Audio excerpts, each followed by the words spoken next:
ఈ రోజు పవన్ కళ్యాణ్ గారు ఒక స్టేట్మెంట్ ఇస్తున్నారు. అదేమిటంటే జూన్ 4వ తారీఖు అందరూ ఇల్లులు ముందర ముగ్గులు వేసుకుని బాణసంచా కాల్చాలంట.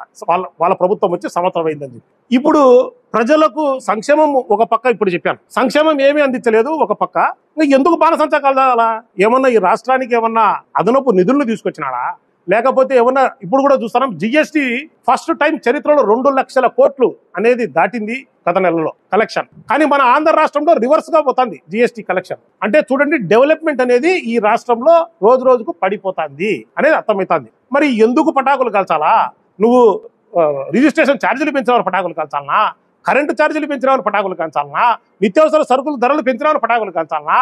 లేకపోతే నువ్వు అధికారంలోకి రాకముందు స్కిల్ సెన్సస్ అనేది పెడతామన్నావు, దానికి అది పెట్టనందుకు పటాకులు కాల్చాలనా? 30,000 మహిళలు ఈ రాష్ట్రంలో తప్పిపోయారు అని చెప్పి నువ్వు ఒకరినన్నా తీసుకొచ్చినందుకన్నా పటాకులు కాల్చాలనా? కనీసం ఒకరిని తెచ్చినందుకన్నా, తెచ్చింటే వాళ్ళు తప్పిపోయిన వాళ్ళను సరే దానికోసం పటాకులు కాల్చమంటే ఒక అర్థం ఉంది.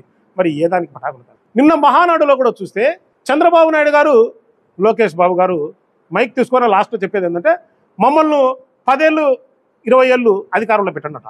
మీరు ఏం చేశారని పెట్టాలా 10 ఏళ్ళు 20 ఏళ్ళు? ఎవరన్నా కానీ 4 సంవత్సరాలు 3 సంవత్సరాలు పూర్తయిన తర్వాత మేము ఇవన్నీ చేశాము, మీకు చెప్పాము, మేము చేసినాము, మాకు ఓటేయండి అని ఎవరన్నా అడిగి మాకు 5 ఏళ్ళు ఇస్తే ఈ కంటిన్యూ అవుతాయని ఎవరన్నా చెప్తారు. కానీ మీరు ఏమీ చేయకుండా ఫస్ట్ ఇయర్ మాకు 5 ఏళ్ళు ఇవ్వండి, 10 ఏళ్ళు ఇవ్వండి, 20 ఏళ్ళు ఇవ్వండి అంటే అది అసలు ఏమన్నా దానికి ఒక అర్థం ఉందా? అట్లా ఇది హాస్యాస్పదం కాదా అని చెప్పేసి చంద్రబాబు నాయుడు గారికి, లోకేష్ బాబు గారికి సూటి సవాల్.